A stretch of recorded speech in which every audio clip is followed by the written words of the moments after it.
Jemaat Tuhan yang dikasihi, kebenaran firman hari ini yang sudah kita baca dalam durasi ayat 12 sampai dengan 34 ditutup atau dibungkus dengan ayatnya yang ke-34 yang berkata bahwa kebenaran meninggikan derajat bangsa, tetapi dosa adalah noda bangsa. Dalam perjalanan kehidupan berbangsa, bernegara, dan bertanah air, atau bergereja, saat ini sudah mulai marak di Indonesia, Sabang sampai Merauke. Ada kelompok-kelompok yang mulai mempersiapkan konsep-konsep berpikir mereka untuk membangun bangsa ini melalui perjuangan partai yang ada. Semuanya bertitik tolak pada kehidupan berbangsa dan bernegara. Tetapi di tengah perjuangan yang besar ini juga kita dapat melihat ada sebagian kelompok-kelompok juga yang berusaha melakukan oposisi, melakukan tindakan perlawanan terhadap hal-hal yang dipandang belum sempurna. Bulan depan, Juli, Agustus, lebih marak lagi bagaimana gereja Tuhan, bagaimana anak-anak Tuhan mempersiapkan, menyambut suatu kemerdekaan bangsa. Tentunya banyak faktor yang menyebabkan adanya suatu deklarasi kemenangan mempertahankan suatu bangsa sampai saat ini. Tidak mudah, tapi kita harus melalui ini. Kita harus melewatinya. Oleh karena itu, saudara yang dikasihi Tuhan, mungkin kita dapat melihat hal-hal yang menakjubkan dalam kehidupan bernegara di tempat lain. Tapi dapatkah kita bertanya kepada diri kita sendiri? Negara yang terkecil adalah rumah tangga kita. Negara yang skopnya agak sedikit lebih besar adalah gereja kita. Baru kita katakan bangsa atau negara kesatuan Republik Indonesia atau negara-negara barat yang lain. Oleh sebab itu ayat ini mengingatkan kita dalam pasalnya yang ke-14 ayat 34 bahwa kebenaran meninggikan derajat bangsa. Temperatur bangsa kita ini ditentukan sejauh mana peranan anak-anak Tuhan di dalam mendeklarasikan suatu kebenaran.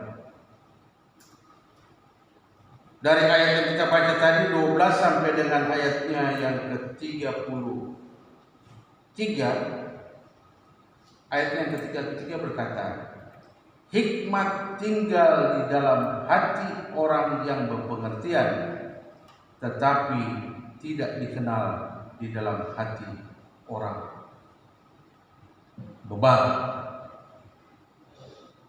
Saudara yang dikasihi Tuhan, negara yang memiliki pengaruh terbesar di dunia ini bukan Israel, tapi negara yang berdolar adalah Amerika Serikat.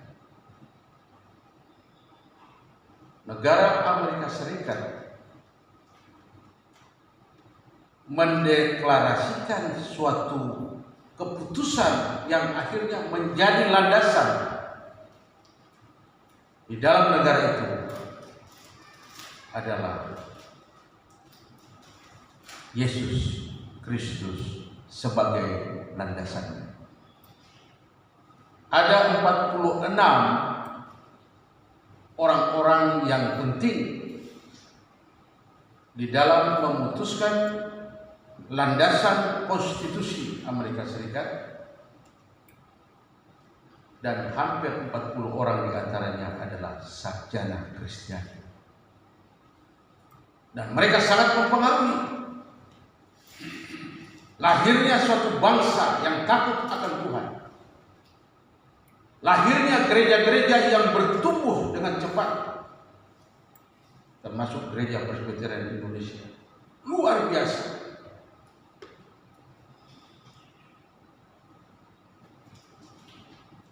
Hanya kurang lebih 8 orang yang sudah masuk ke Amerika 1776. Mereka sudah lebih dahulu menginjakkan kaki di Amerika, dan mereka juga dipanggil sebagai sesepuh turut duduk untuk menyatakan kesepakatan lahirnya suatu negara yang dikenal sebagai negara yang takut akan Tuhan. Saudara yang dikasihi oleh Kristus Yesus, semua bangsa menjadi besar kalau bangsa tersebut memiliki konsep keilahian, konsep tata negara yang baik, pengelolaan negara yang baik, dan konsep bekerja keras. Itulah yang mereka pegang sampai saat ini.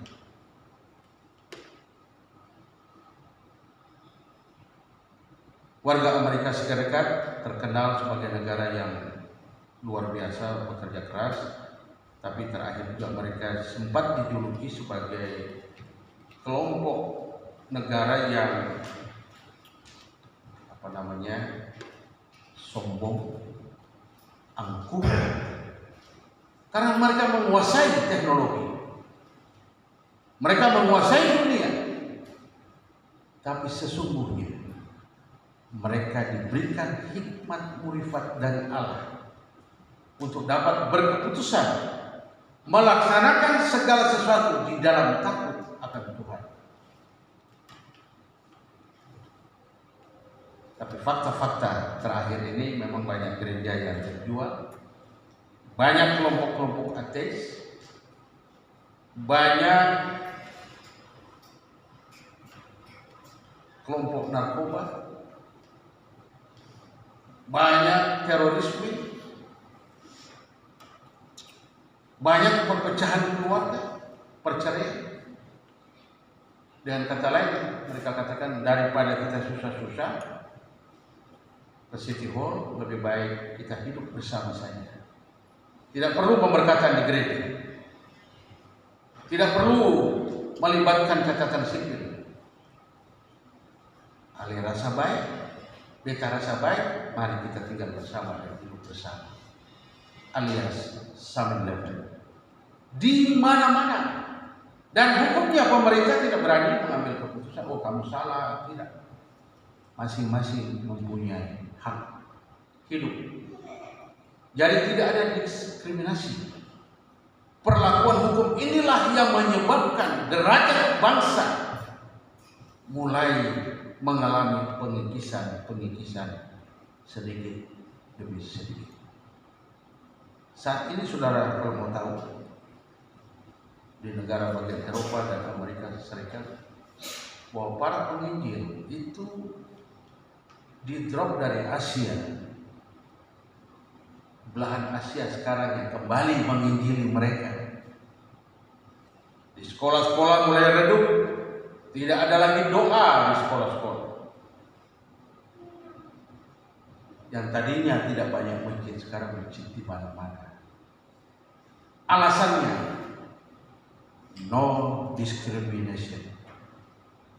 Tidak boleh ada penekanan kepada kelompok minor, tapi kita hidup memiliki hak yang sama.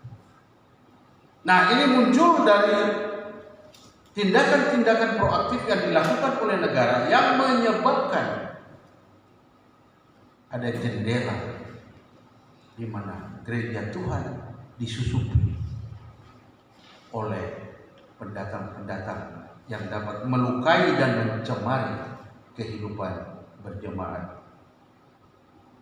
Apa itu? Saya lihat di YouTube kemarin itu ada satu gereja,